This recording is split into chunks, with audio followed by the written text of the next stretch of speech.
آپ کو بتاتے چلیں، ہارون آباد سے عبدل سلام رضوی کی رپورٹ کے مطابق ایس ڈی پی او محمد سیف سے انجمن تاجران جناح پریس کلب کے عہدیداران کی ملاقات۔ نئے تعینات ہونے والے ایس ڈی پی او محمد سیف سے شہر کے امن و امان کے حوالے سے ملاقات کی گئی۔ ایس ڈی پی او محمد سیف کا کہنا تھا کہ میڈیا اور تاجران کا پولیس سے چوری دامن کا ساتھ ہوتا ہے۔ ہمیں مل جل کر معاشرے کی برائیوں کے خلاف کام کرنا ہے۔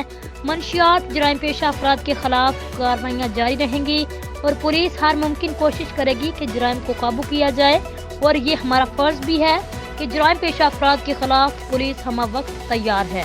اس موقع پر S H O city Rao Shahid, A S I Fazal Shah بھی موجود تھے۔